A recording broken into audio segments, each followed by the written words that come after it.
आज हम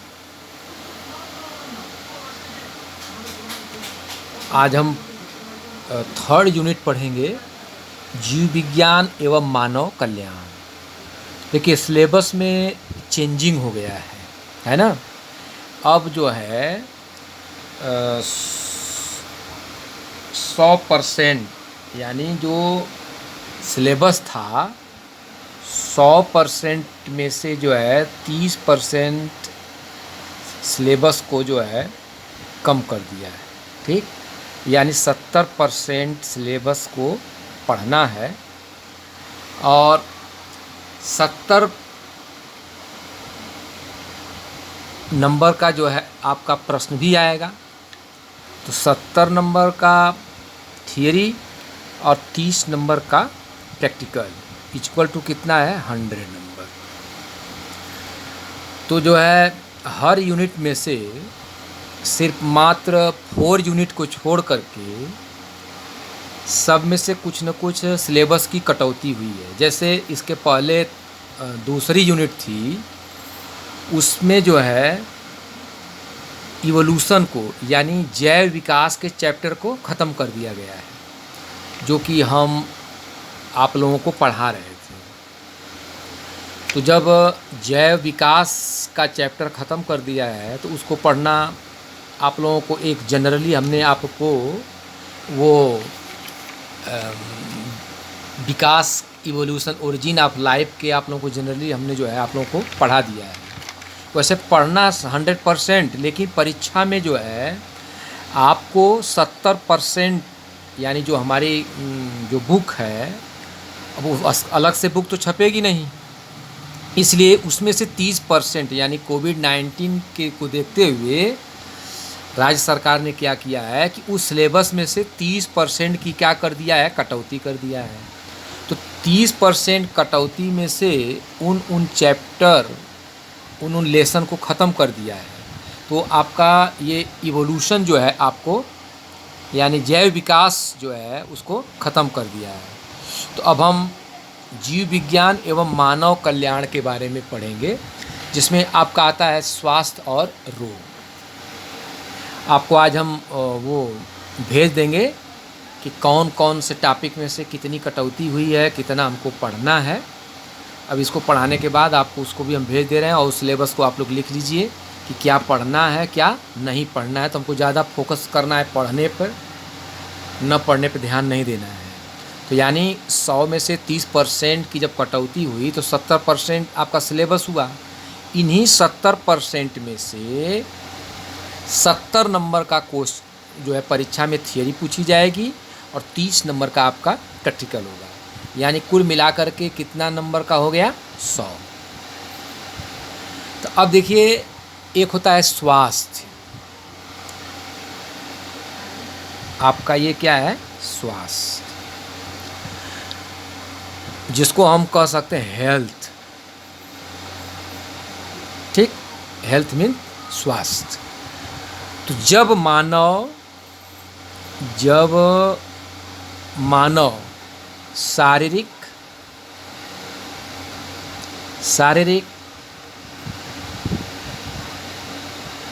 मानसिक और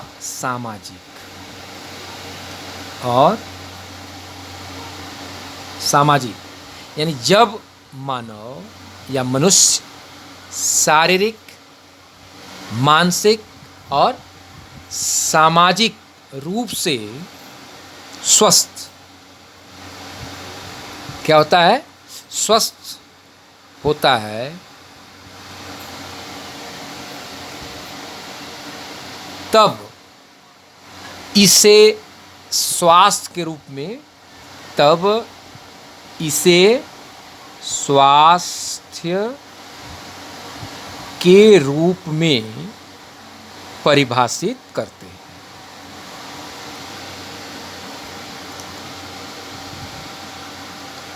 परंतु जब शरीर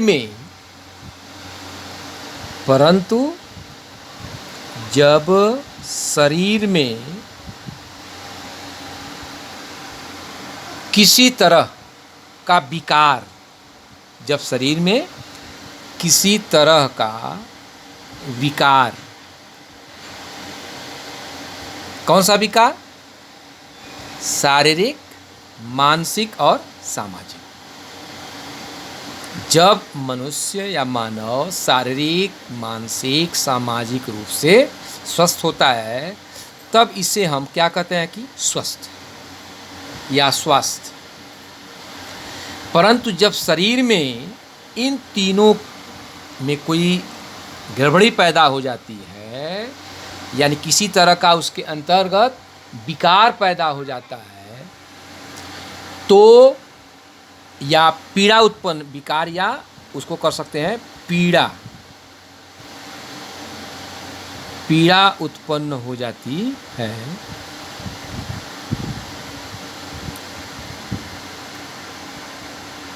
तो इसे हम क्या कहते हैं? रोग। तो इसे रोग कहते हैं, डिजीज।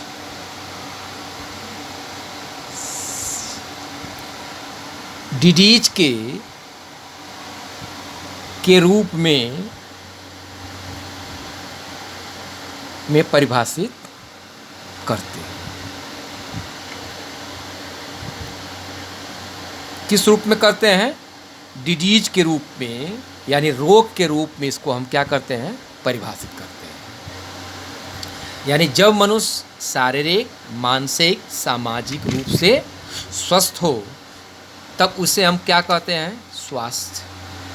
जब इसी में विकार पैदा हो जाता है, यानी उसमें पीड़ा उत्पन्न हो जाती है, तो इसे हम कहते हैं डिजीज। क्या कहते हैं उसको? हम डिजीज कहते हैं।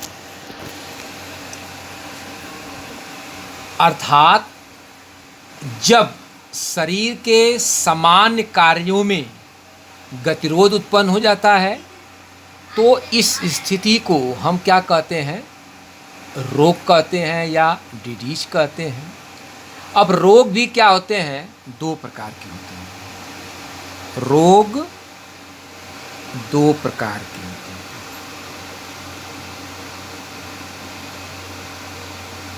कौन कौन रोग होते हैं भाई?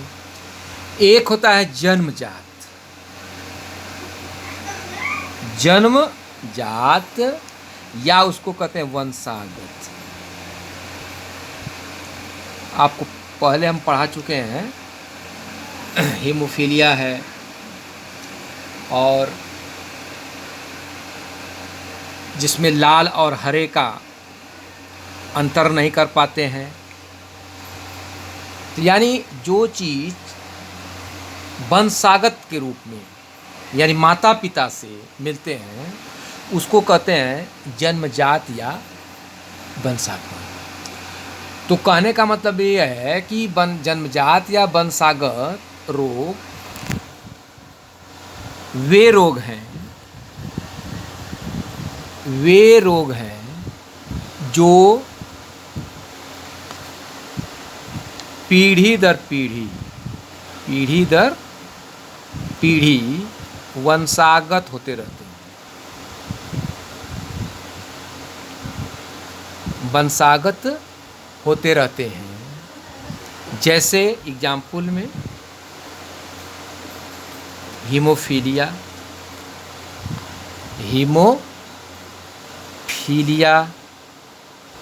वर्णांधता मतलब लाल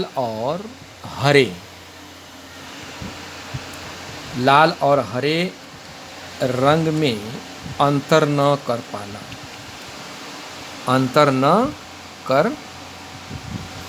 पाना। फिर आपका है दांत्र कोशिकाओं का रक्ताल्पता। दांत्र कोशिकाओं दांत्र कोशिकाओं का रक्ताल्पता, एनीमिया जिसको बोलते हैं। तो ये जो है आपके क्या है? जन्मजात, यानी ये हमारे माता पिता से पीढ़ी दर पीढ़ी ये क्या होते हैं? वंशागत होते हैं। हीमोफीलिया में क्या होता है? ब्लड की क्लॉटिंग नहीं हो पाती है, ब्लड बहता ही रहता है। वर्णांधता में क्या होता है कि लाल और हरे में अंतर ही नहीं कर पाता है। एनीमिया में क्या होता है, वो सिकुड़ जाते हैं आरबीसी। अब होता है, अब दूसरा है उपार्जित, दूसरा है उपार्जित। क्या कहते हैं इसको, उपार्जित रोग। अब उपार्जित रोग है यानी अर्जित करना। क्या है, अर्जित करना, यानी रोग को प्राप्त करना।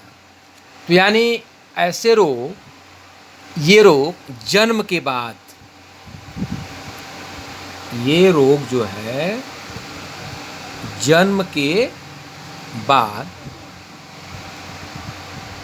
विभिन्न कारणों, जैसे विभिन्न में कुपोषण भी हो सकता है,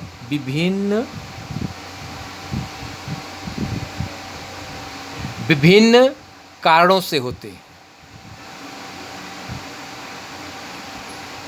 जैसे कुपोषण। क्या है, ये आपका हो गया कुपोषण। कुपोषण संबंधी है, एग्जाम्पल में आप लिख सकते हैं कि क्वाशियोरकोर, क्वाशियोरकोर आपका है मेरेस्मस,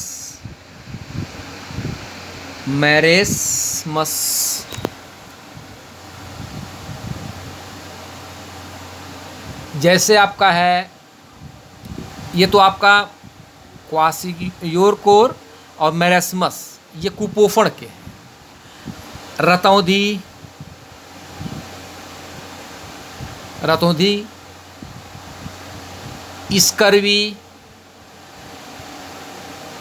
स्कर्वी हो गया आपका, एवं कैंसर,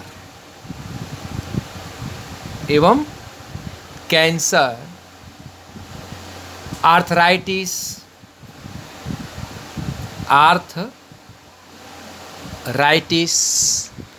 एलर्जी आदि। यानी ये रोग जो है कुपोषण के कारण, अगर किसी बच्चे को जो है अच्छी तरीके से protein, carbohydrate, fats, minerals, nucleic acid, यानी तमाम ये चीज़ें जब नहीं मिलेगा तो व्यक्ति क्या हो जाएगा, वो बच्चा या व्यक्ति क्या हो जाएगा, कुपोषण का शिकार हो जाएगा। यानी कुपोषण का जब शिकार होगा तो नाना प्रकार की बीमारी होगी, तो उसको क्या कहते हैं, उपार्जित रोग। यानी माता पिता से जो रोग प्राप्त होते हैं उसको कहते हैं जन्मजात या वंशागत। लेकिन जो रोग कुपोषण के माध्यम या किसी अन्य माध्यम से जब मिलते हैं तो उसको कहते हैं उपार्जित। अब आपका है कि अब रोग तो ये हो गया, अब क्या होता है कि संक्रामक रोग ये जैसे असंक्रामक, संक्रामक। अब जैसे मान लीजिए है संक्रामक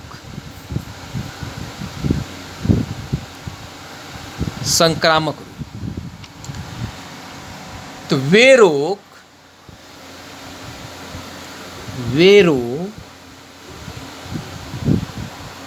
जो एक व्यक्ति से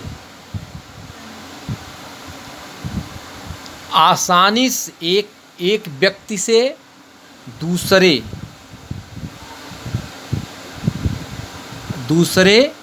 व्यक्ति में आसानी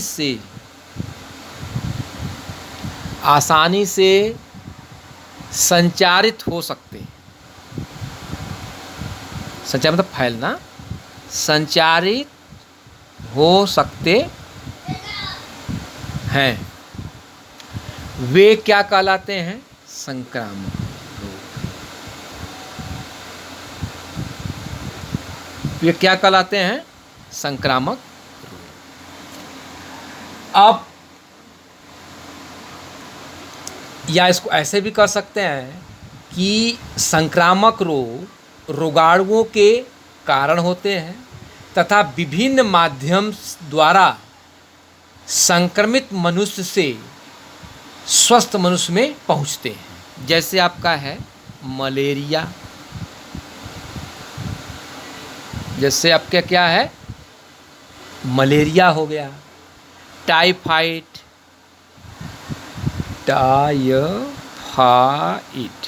ठीक, टाइफाइड, जुकाम, अमीबियासिस,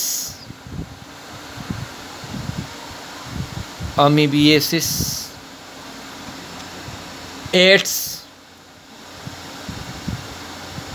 आदि, संक्रामक रोग के कारक विषाणु। अब कारक क्या क्या है? कारक में परीक्षा में आप हेडिंग डाल के लिखेंगे तो क्या होगा, ऐसा लिखें कि एग्जामिनर आपकी ओर आकर्षित हो, जो लिखें सही लिखें। कारक क्या है? कारक में जैसे भाई किसी के माध्यम से ना कोई रोग पहुँचेगा, तो कारक में जैसे आपका हो गया विषाणु। देख रहे हैं ना कोविड-19 का, कोरोना जो है वो क्या है, विषाणु के माध्यम से क्या है, फैलने वाला है, एक बीमारी है संक्रामक। विषाणु के माध्यम से, फिर देखिए आपका है जीवाणु के माध्यम से, प्रोटोजोवा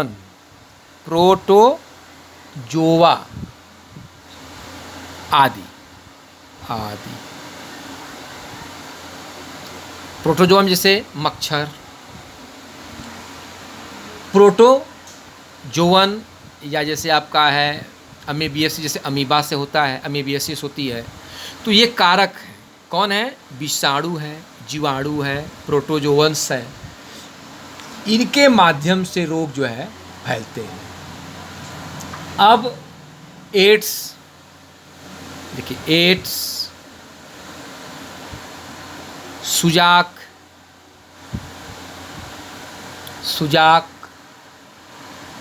सिफिलिस,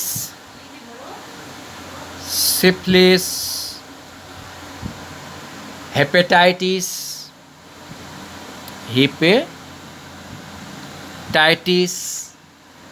आदि, यानी एड्स हुआ, सुजाक हुआ, सिफिलिस हुआ, हेपेटाइटिस हुआ, ये जो रोग होते हैं ये लैंगिक संपर्क से फैलते हैं। किससे फैलते हैं ये? लैंगिक संपर्क, यानी सेक्सुअल कांटेक्ट, यानी एड्स, सुजाक, सिफिलिस, हेपेटाइटिस आदि लैंगिक जो है संपर्क से फैलते हैं।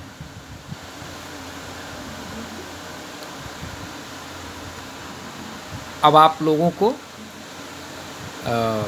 नेक्स्ट डे से मलेरिया के बारे में है, टाइफाइड है, जुखाम है, एमीबियासिस है, किसके माध्यम से मलेरिया होता है, कैसे होता है, उसके लक्षण क्या हैं, कौन सी मेडिसिन का यूज कर सकते हैं, क्या बचाव है, इसके बारे में आप लोगों को हम पढ़ाएंगे।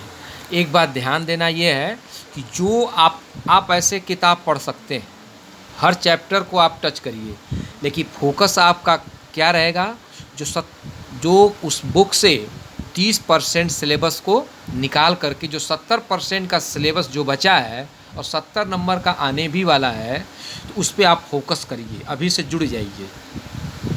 तो आपको क्या होगी, आसानी होगी, सिलेबस भी कम हो गया है, तो अब प्रश्न उसी में से बनेंगे, तो आपको उस चैप्टर को अच्छी तरह से पढ़ना होगा, तभी जो है अच्छे मार्क्स आप प्राप्त कर सकते हैं।